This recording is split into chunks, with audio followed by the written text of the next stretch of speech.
What it do? It's DOA back with another episode of Putting Shit Together. Today, man, I wanted to touch on real quick that Tory Lanez case. I just watched a video earlier. I think it was Whack 100 on Vlad TV's little show. And he was talking about who he feels like ordered that hit on Tory Lanez. He said he didn't feel like it had nothing to do with ROC Nation. He felt like it was the district attorney. And, some people like that put the hit in on him. Because he felt like Tory Lanez would have a lawsuit against him when he does end up getting out, or maybe even from inside, he might be able to appeal and file a lawsuit. We'll play the clip so y'all can get up to speed on it real quick. And his people set him up. No. That shit came from up higher up. That wasn't no prison shit. That wasn't no yard shit. That wasn't none of that. His appeal was already in. Friday, the defense attorney turns in the statement of the dude identifying Kelsey as a shooter. And Monday, he get hit by a dropout. Let me tell you something. That's a level 3 penitentiary. You have a gun tower. You got 2 correctional officers on the floor.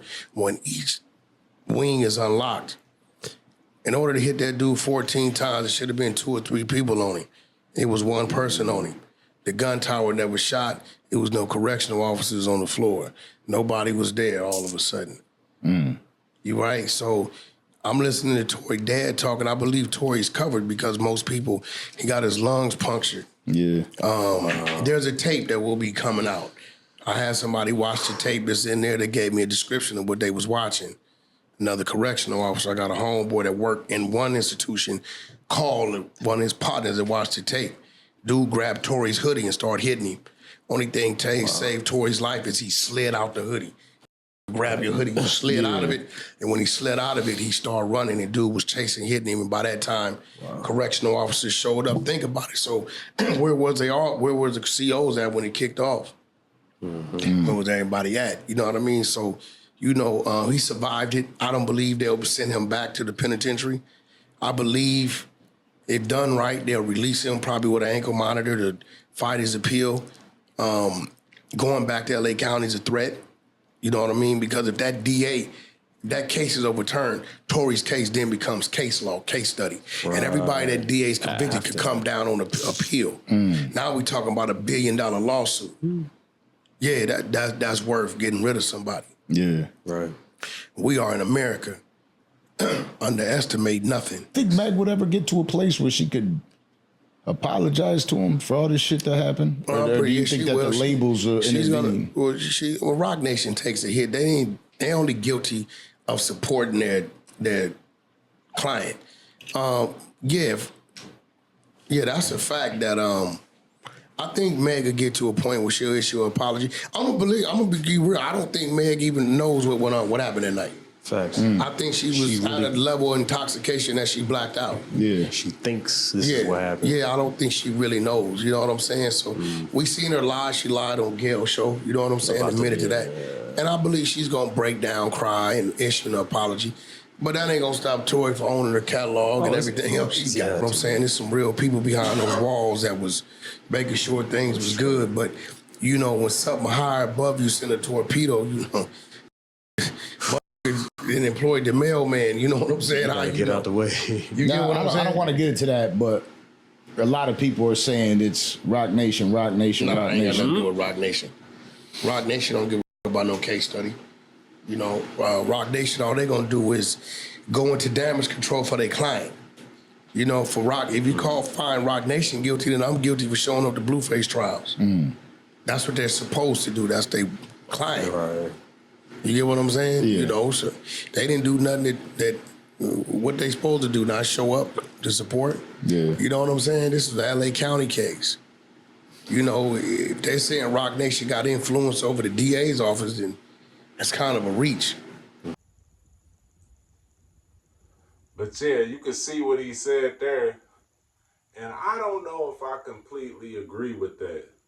I'm gonna tell y'all a couple reasons why. First thing, my boy Call Me Kinfolk on YouTube. Call Me Kinfolk. He be doing the gematria where he basically puts the numbers in on a lot of these incidents to see if it's orchestrated or if it's organic or if it's coincidentally orchestrated, I guess you could say. Coincidentally lines up with the numbers.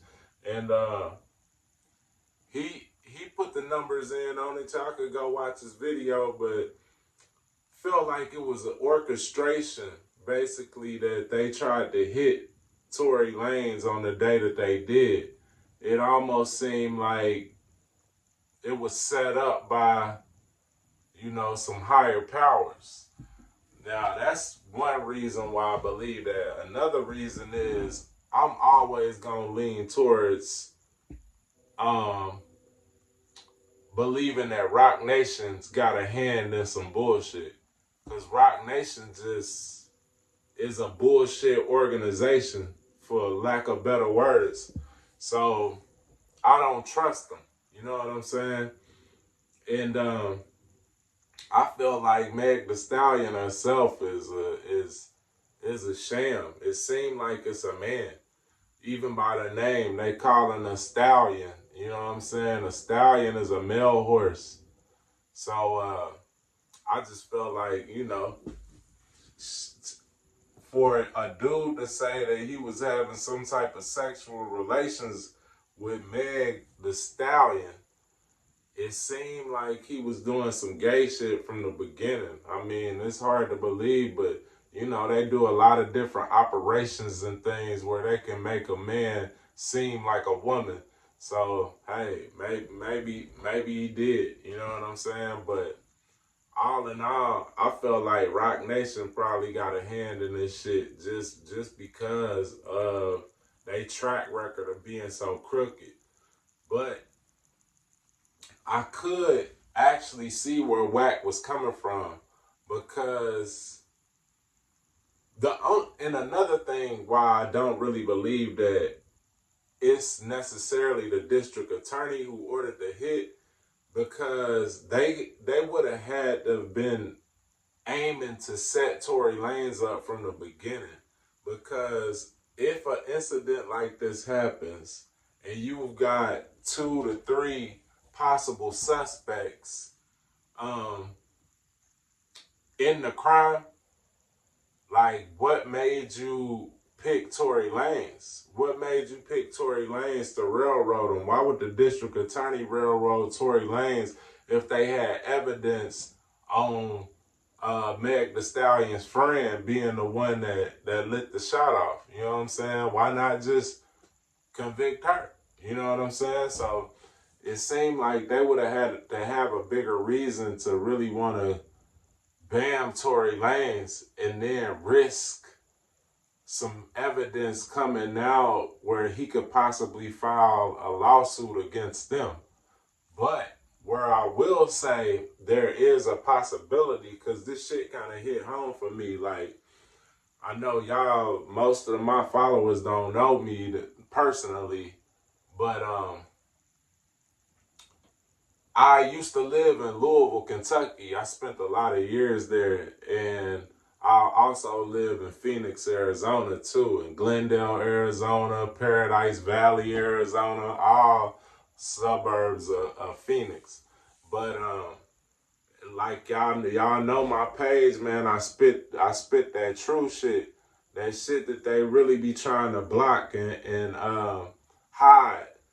And I've always been like that. I used to rap and shit, and I got a group called the League of Shadows, and we do disaster preparedness and just a myriad of things geared towards spitting the truth and being prepared for whatever type of situations and circumstances is thrown at us, if y'all catch my drift. So the police and the FBI, they've been on my tail for a long time.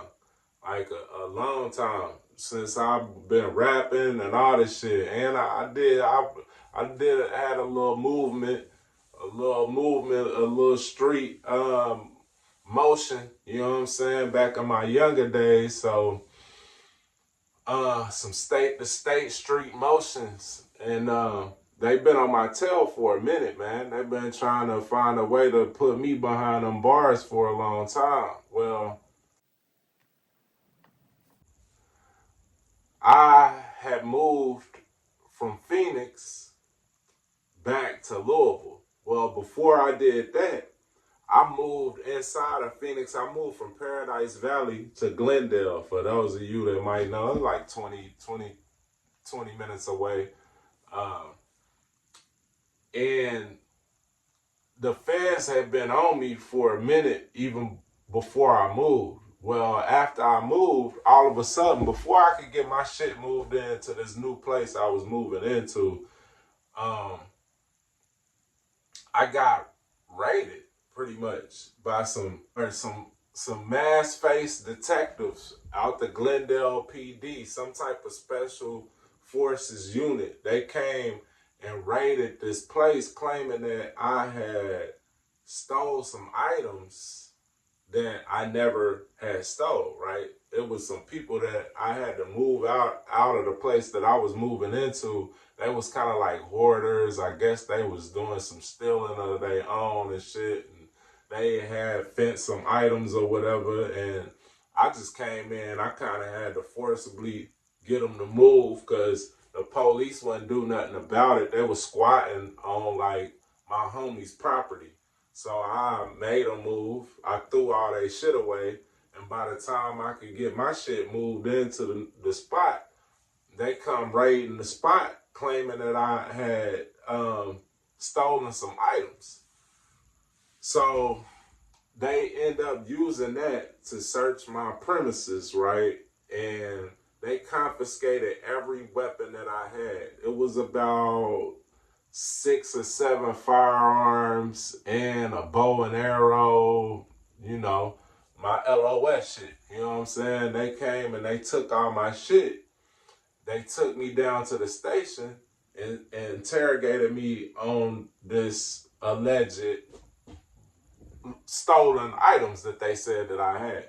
Well, it only took like an hour or two into the interrogation and shit before they figured out, of course, I hadn't taken anything. Well, they had to let me go, right? So they let me go from Glendale Police Department, and I went back to the spot to find that all my weapons was gone. So they was still confiscated. So I'm calling down to Glendale. I'm like, hey man, they trying to lock me up for something I didn't do, and they let me out, but they didn't return my weapons, right? So they was telling me like this was a special unit that had done the search and seizure on my spot, so they couldn't connect me directly to one of the, I guess you call them detectives or whatever, whoever these dudes had masks on their face, like ski masks when they came. It was a good thing that I happened to be outside already. The regular police was actually at my premises at the time because I had an RV and it was parked in the alley, and I was extending the gate so that I could get my RV into this gate of this property. Well, just conveniently, the police came up and they was out there kind of like stalling and had me outside. I heard them get a radio in from these detectives, and they kind of arranged that they keep me outside in my yard. And that's when the detectives came in while I was outside. And it's a good thing because the way that they came with the ski mask on and the way that I was sitting with the straps and shit, it probably would have been a shootout or something. You know what I'm saying? But anyway, long story short is they gave me the runaround on getting my guns returned, right? So, man, I mean, I would call up there probably like once a week trying to see when they was going to return my firearms and my bow and arrow and everything. And they they never would. They kept putting it off, whatever. So I end up moving back to Louisville. Still hadn't got my straps back or whatever from the PD. They claimed that one of them guns, I had a shotgun and it had been sawed off. Well, they claimed that the gun was sawed off past the legal limit, but I didn't know, and it didn't really look like it was. But they claimed it was like, I don't know, maybe a 1/4 inch too short or a 1/2 inch too short. I didn't know because I didn't saw it off, and I didn't really measure it when I got it. You know what I'm saying? It looked like it was legal, so I just assumed that it was. So I was out in Louisville. I'm calling them, trying to see what's up with the straps. They end up, without my knowledge, they put a warrant out for my arrest, pretty much, for the shotgun that was too short, right? They never told me that they had filed a case on this shotgun, though. All this time I've been calling them. I mean, I done called them over 20 times. They never once says, you know what, you're going to have to, come to court about this shotgun because it's below the legal limit. So one day I took a trip out to Cali from Louisville, and I got a rental car, whatever. I was taking this rental car. I was headed outside of the city to see some of my peoples, right, in this rental car. And I get pulled over by the California police, and they claim I got this warrant. Look, and I don't know about it. And it's funny that they never told me that I had a warrant as I was calling in, once a month to Glendale police. They never said, you know what, we got a warrant out for your arrest to give me the opportunity to turn myself in. So the California police, they apprehend me, tell me I got this warrant for this short shotgun, and just long story short is, man, I had to bail out, right? And I had to start coming to court to Glendale to try to get this case situated with the shotgun. Well, I would have to fly out to Arizona like every month, every other month. They kept on pushing it out. And I really originally just wanted to take it to trial or get them to drop it because they didn't really have evidence that I knew that the shotgun was sawed off or that I had sawed it off, which I never did. Neither one of them did I didn't know, nor did I saw it off. You know what I'm saying? But they end up keep pushing the trial out, pushing the dates out. We never made no progress forward. As I was going to court, we never made no progress forward with the case, right? In the meantime, I'm starting up a business in Louisville, so this is like the most inopportune time for me to be trying to handle this case. Well, I ends up having to plead out. I guess I could have took it to trial, but it was taking so long. I had a newborn son, I had a new business, and I'm flying across the country back and forth to court. It just really wore me out, you know what I'm saying? And they gave me the option to plead to like a misdemeanor instead of a felony, where I thought I would still be able to legally own firearms. And turns out that they railed me on that. They did all of that in order to keep all the straps that they had apprehended for me in the beginning. So, I didn't understand that that's what was going to happen when I pled out to that misdemeanor. But after I pled out, then they told me, because I was still asking, I'm like, so when am I going to get the rest of my straps back? And they was like, oh, you can't get those. So they ended up keeping those, right? Okay. So they put me on probation and transferred that out to Louisville where I was now living, right? Well, by the time I could get back to Louisville from Phoenix after settling the case and getting my probation officer man, they trying to like, the Louisville probation office is trying to search my spot and all of this shit. And I'm not even in town at the time. I ain't even back from Phoenix yet. So, long story short, man, they end up coming to pretty much search my house out in Louisville. They come about 6 officers deep, 6, 7 officers deep, and they don't find nothing, right? They don't find shit. Well, my brother was on probation out the same probation office at the same time. And maybe like a week after they did that initial search of my spot, they end up coming back to do another search, which I was at my business. I'm working my business at the time, and my chick, she tells me like they at the spot. So I come back. They searching my spot. I'm like, hey, like, what's this for? They say they got a community tip, right? They say they got a community tip that we was moving drugs out of this spot. And we might have dangerous weapons and all of this and that and all of this shit. So they end up searching my box truck that I'm moving my deliveries out of. They end up searching the house that I'm living in and shit. And come to find out, they got a RICO charge on me and my brother. At the same time, they searching my brother's residences. They searching his box trucks and all this shit because we did business together.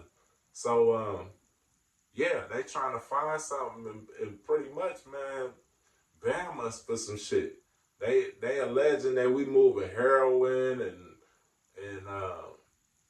we might be tied to some violent crimes and all this shit. And like, none of it was true, man. None of it was true. We was moving chips. You know what I'm saying? A legal business that we had, a good business at that. We was working that shit. You know what I'm saying? We wasn't doing nothing illegal. So they end up, after they search my shit, they don't find nothing. They started asking me about pictures from social media.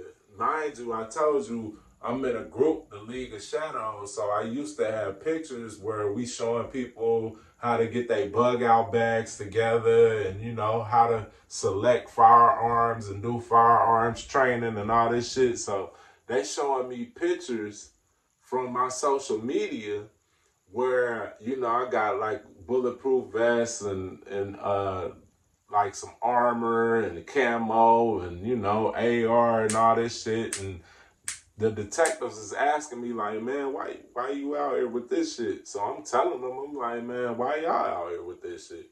You know what I'm saying? Gas masks and shit like that. And I'm like, man, I'm just in a group and we about preparedness. You know what I'm saying? So I keep shit on me, or I used to, you know. Now I'm on probation, I ain't doing shit, you know what I'm saying? So they, of course, telling me they got a community tip out on us and they've been doing investigation on us. And I'm like, man, you obviously not investigating that hard if you can't see that we ain't doing shit wrong, you know? So they basically leave, but the case is still ongoing. They after, like, my brother, they end up finding a gun in my brother's car, right? So he's on probation at the time, so that gives him, you know, a probation violation or whatever. So he has to go through fighting that case. Meanwhile, they got the RICO charge on us, acting like, you know, we an organized crime syndicate, even though they ain't find nothing on me. So, man, bruh's fighting this case, man, for months. Trying to tell him, you know, the strap that they found was really his chick's strap that she just left in his vehicle, you know what I'm saying? And bruh goes through fighting this case, man. It's like 2 years. 2 years of him fighting this case. And Long story short, he ends up beating the case. He takes it to trial, ends up beating the RICO, right? Well, we had proofs that they had mishandled this whole investigation, that they pretty much cooked it up, concocted it, and they was trying to bam us all along for some shit that we didn't do. So big bro was like, hey, we about to file a lawsuit against them, right? So he gets his lawyer, he lawyers up, man, and we start compiling this evidence against the police department. This the Louisville PD. I don't know if a lot of y'all might have heard of Breonna Taylor. It was a case where the Louisville PD had killed a black woman, who was an EMT. They killed her by basically busting in, raiding her house, claiming they was looking for her man involved with some damn charges and shit. Well, they end up busting in they shit, didn't announce themselves properly, and they let a shot off, and they ended up killing the girl who really didn't have nothing to do with it. So it was like a national case, you know what I'm saying? Some of these same cops was on our case. And we had evidence stacked up against them showing that they had, mishandled this case and tried to illegally convict us. We had a pretty solid case against them, proving that it was misconduct on the Louisville police's part. Well, in the midst of this happening, I end up moving again. I moved to Alabama. And my parents, they already was down in Alabama and shit. And I moved. And probably maybe like a month after I moved, a month or two, my brother ends up getting killed in a car accident. But it was suspicious because, like I said, he had a pretty slam dunk case against the Louisville Police Department at the time. And the way he got killed, he was like 2 blocks away from his house. It was early in the morning, maybe like 2, 3 a.m., something like that. He had went out to like a nightclub or whatever. And it looked like he was heading to get something to eat, or he had just came back from getting something to eat. But there was really no cars on the street where he was. And I got the surveillance from the stoplight where he was at, and where he got hit and killed. And it looked, even though it was a car accident, it seemed fishy, like they set it up, like it was orchestrated. It seemed like they was tracking him, and they had a car that was pretty much waiting for him to come through the intersection, and they T-boned him. They T-boned his car, which ended up resulting in his death. You know what I'm saying? And I firmly believe that the DA and the police department had something to do with this shit, because they wanted us convicted badly.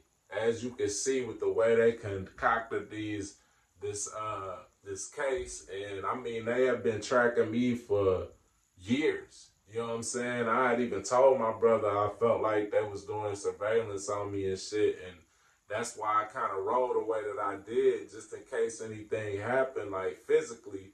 I wanted to be able to hold my own against whoever I might have needed to, you know what I'm saying, that might have been trying to come for my demise, you know what I'm saying? But it was interesting that after I left the city, I was gone for like a month or two.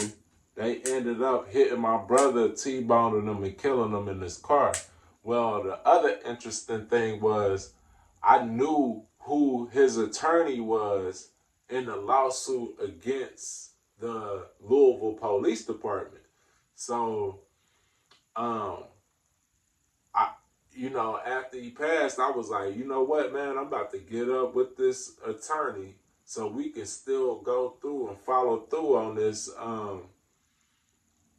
lawsuit, you know, and kind of like in the name of my brother, you know what I'm saying? Of course, I'm angry, upset, hurt, all of this shit about his death. So I'm like, man, I gotta get these, and it smelled like the Louisville Police Department had something to do with it. So I reach out to the lawyer, never get him on the phone, right? Leaving message after message after message with his secretary, like, man, get at me, my bro. I know you sure you heard, bro, you know, he's been killed in a car accident, you know what I'm saying? But get with me. I even had somebody that reached out to me with some evidence, with some more evidence against the Louisville Police Department in the meantime after bro passed. And they was like, man, I got some evidence because their child worked for the FBI. So they kind of had some insider evidence against the Louisville Police Department in our favor. And man, I couldn't get a hold of the lawyer, which was like a red flag. It made me feel like he knew what had happened to bro. You know what I'm saying? And who had something to deal with it. It was like he didn't want to touch the case no more after that shit happened to bro. Almost like, you know, they might have threatened him or something like that. Or maybe they paid him off.